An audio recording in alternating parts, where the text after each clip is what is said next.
Santa Teresia, ora pro nobis. Segunda parte de nuestro programita de Conversaciones de Santos, hoy hablando de Santa Teresa la Grande, Teresa de Jesús, Teresa de Cepeda y Ahumada era el nombre de ella, ¿sí? Aunque todo el mundo la conoce como Teresa de Ávila o Teresa de Jesús, ¿sí?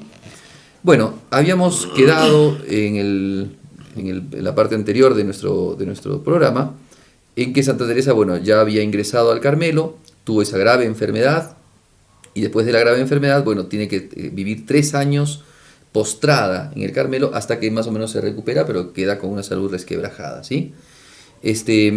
Bueno, entonces tenemos ya una Santa Teresa que ha ingresado a las religiosas. Su papá al final ha pagado, ¿no?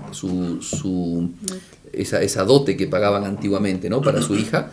Y entonces ella vive en un monasterio carmelita, perteneciente a la orden de los carmelitas, y ese Carmelo se llama La Encarnación y queda en la ciudad de Ávila, ¿no? Un Carmelo enorme, ¿cierto? Que tenían una capacidad para, no sé, 100 y tantas religiosas, ¿no? Más o menos 180 religiosas o un poco más vivían allí con Santa Teresa. Muy bien. ¿Tienes algún dato que quieras comentarnos de esta parte de su vida? Ya, después de su periodo de larga enfermedad, ella va a aprender a hacer oración. Creo que va a ser la oración de recogimiento que ella le llama. Y en este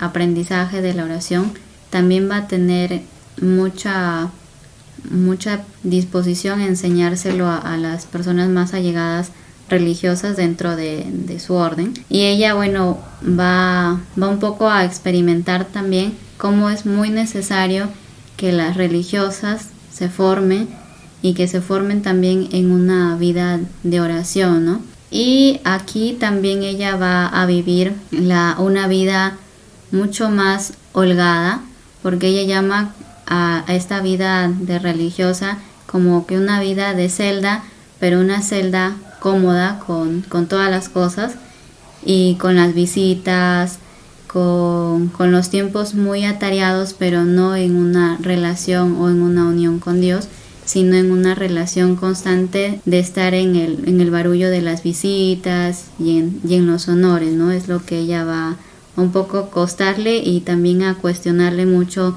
sobre esa forma de cómo ella está llevando su vida. Sí, creo que es también importante decirlo porque ella vive en un monasterio grande, pero ella empieza a ver cosas, o sea, se acostumbra a la vida del monasterio, en un estado de tibieza espiritual, muy aficionada a las visitas. Dice que como era un Carmelo tan grande y era, digamos, la gente pagaba porque su hija quedase en el monasterio, entonces muchas veces recibían visitas de parientes y qué sé yo, y se quedaban a vivir en el Carmelo. Claro. Entonces se hacían lugares en las celdas para que viviera un pariente, 2 parientes, y muchas monjas se las pasaban en los locutorios, ¿no? Charlando con gente.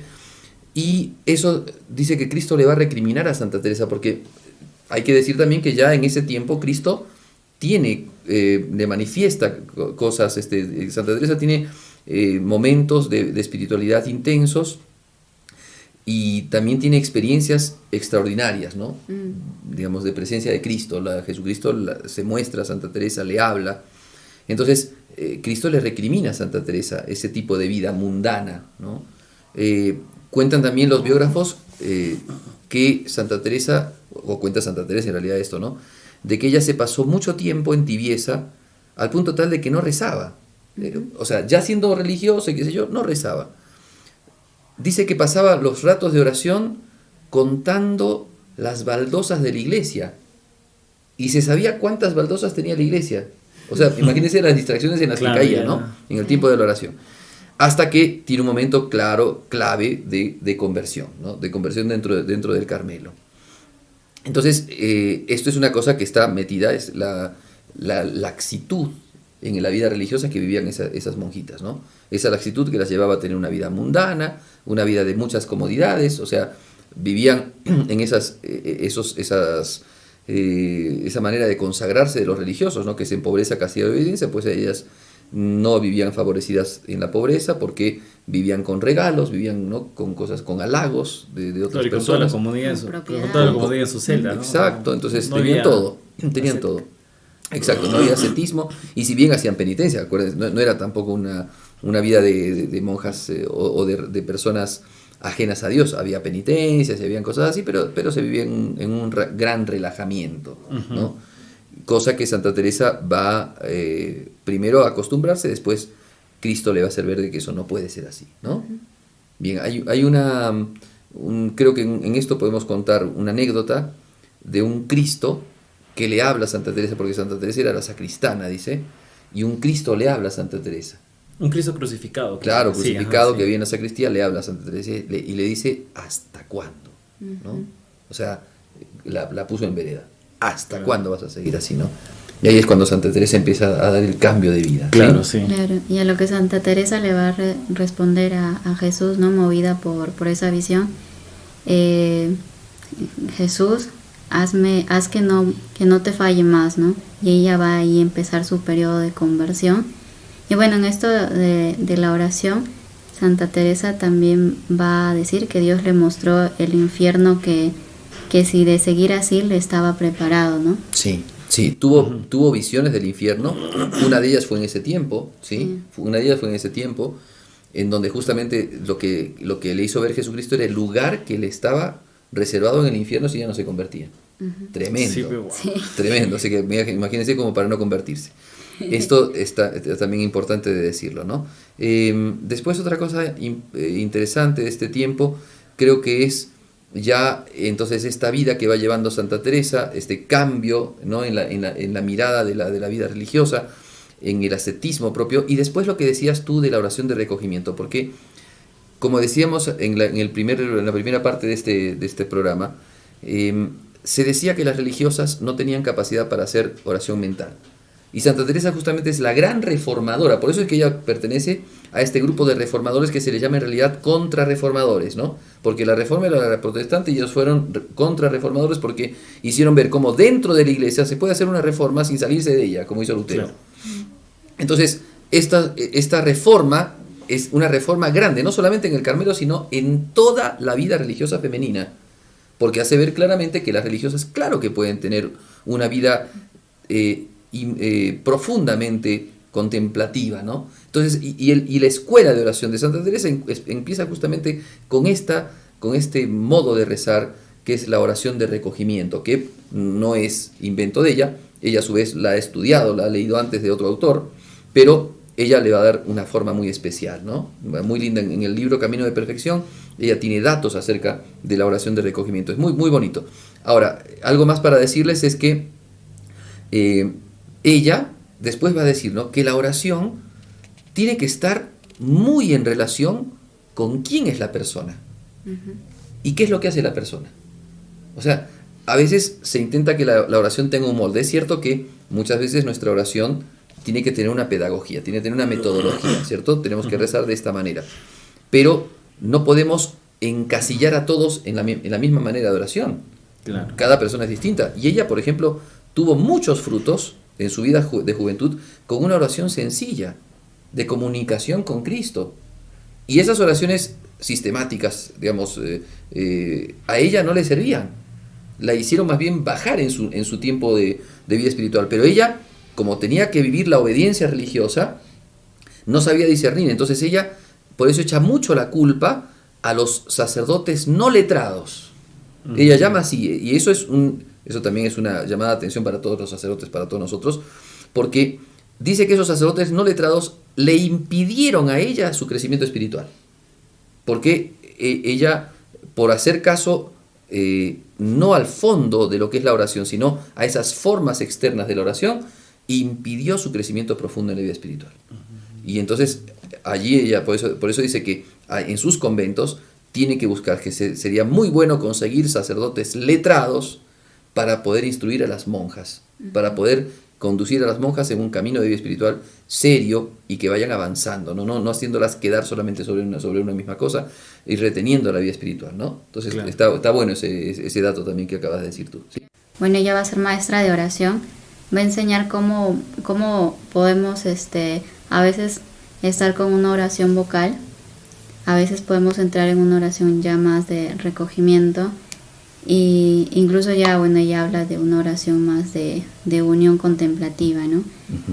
Y me gustó mucho cuando leí el Padre Nuestro que estaba, bueno, dado por ella, entonces os animo a leerlo, creo que nos puede ayudar mucho. Y después en la oración me gustó mucho y creo que es fundamental para orar, de tener en claro lo que ella dice, ¿no? Con quién se habla y recordar que se habla con Dios Padre, Dios Hijo y también con un Dios más, digamos, más cercano, pero nunca debe ir, digamos, desligado de la naturaleza de Dios, ¿no? Entonces, nunca podamos ser irreverentes, ¿no? Sino de posicionarnos en esa humildad, ¿no? Sí, es muy bonito cuando ella habla de la oración de recogimiento, en el libro Camino de Perfección, explica lo que es la oración de recogimiento. Ella dice, hay que justamente recoger las potencias, inteligencia, voluntad, imaginación, los sentidos, dice, cerrar los ojos. Miren qué bonito, miren cómo enseñaba a sus monjas, ¿no? Cerrar los ojos. Y entonces ahora sí, como hay que utilizar la imaginación, en eso también es muy afín a lo que dice San Ignacio de Loyola, ¿no? Con el tema de la imaginación en la oración.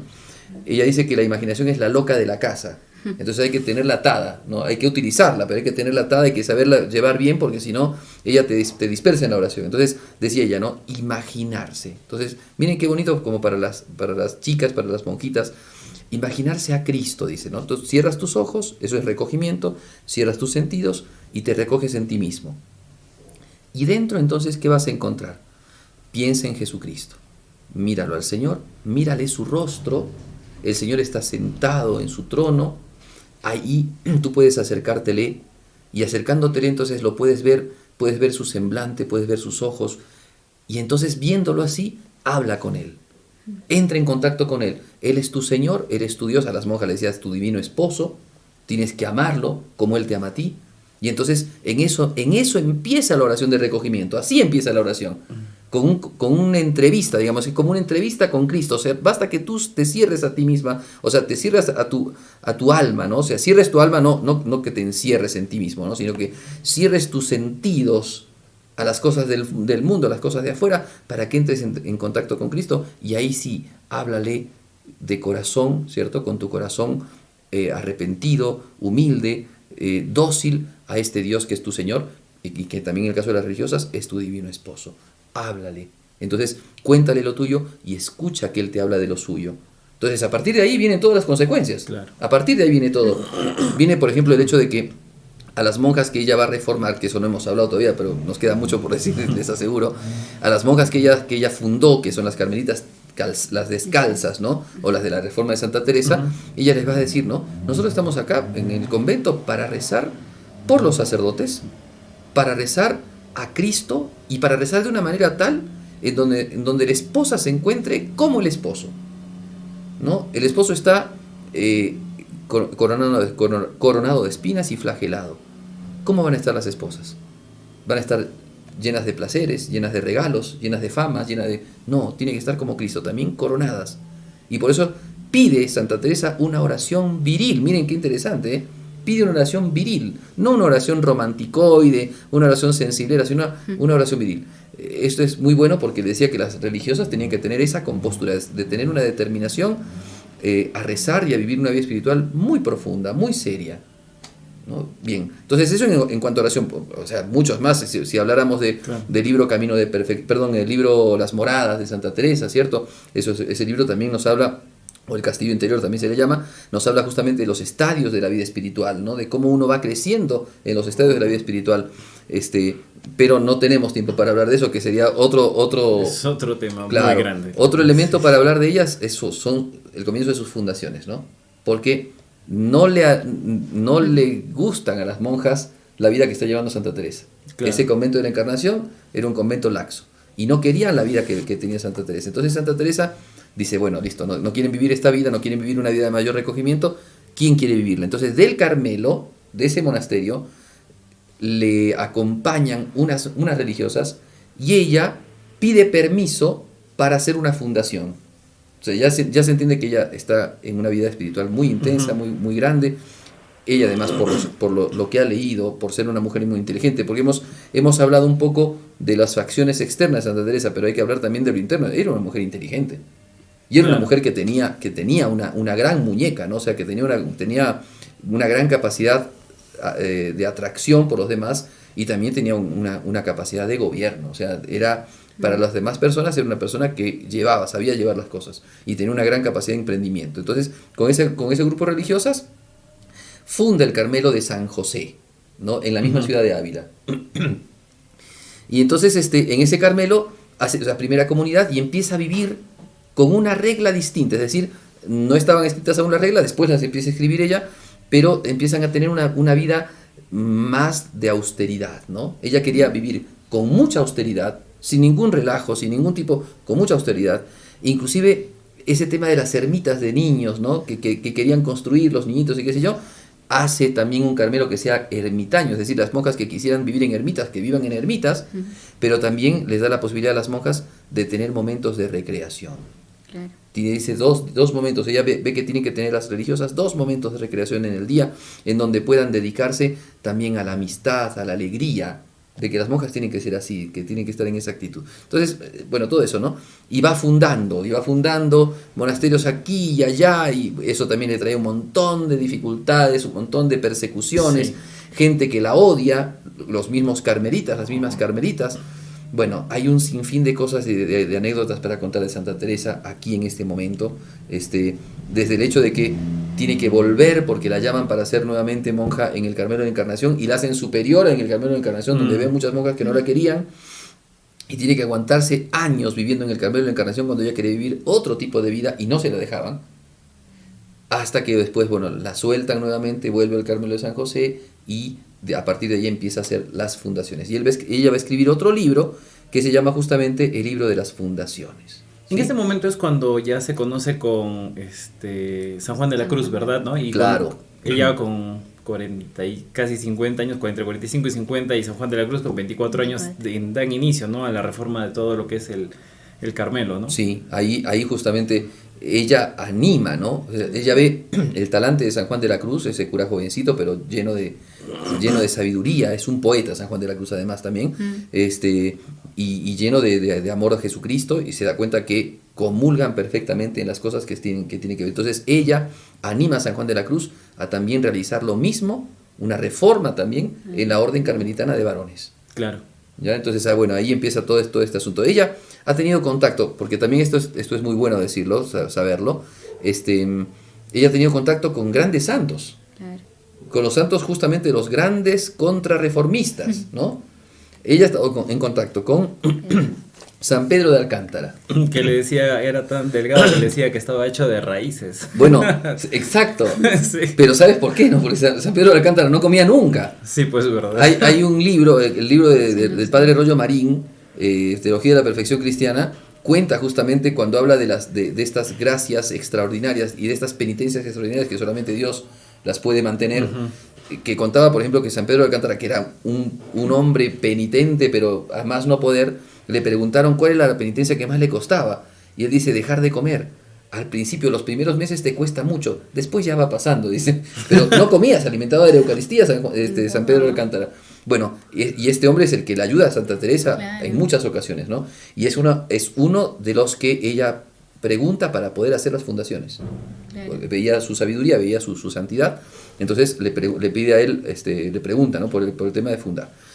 Otro santo con el que tuvo contacto es con el segundo superior de los jesuitas, que va a ser el segundo superior de los jesuitas, San Francisco de Borja, que estuvo en una comunidad, ¿cierto?, en donde estuvo cerca de Santa Teresa, y Santa Teresa conoció, ¿no? Entonces le pedía consejos también a él, era consejero, director espiritual también de Santa Teresa, y también le preguntó a él por el tema de las fundaciones.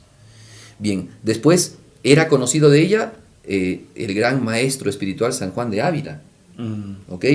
O sea, y después, bueno, San Juan de la Cruz, ¿no? Que es como su hermano en espiritualidad carmelitana, ¿no? Con los que hacen la reforma. Entonces, es un tiempo donde hay varios santos, justamente es el tiempo de la contrarreforma, y es un tiempo en donde ella, pues, participa activamente en esta cuestión de espiritualidad, de renovación espiritual en la vida de España, pero también en la vida de toda la Iglesia. Y es hecho que por esta reforma la van a tildar como una religiosa andariega, ¿no? Sí, Incluso, bueno, justo ella en sus constituciones dice el desapegarse de las posesiones, ¿no? De las tierras. Y bueno, ella pedía, ¿no? Un Carmelo que se dé a la providencia divina, ¿no?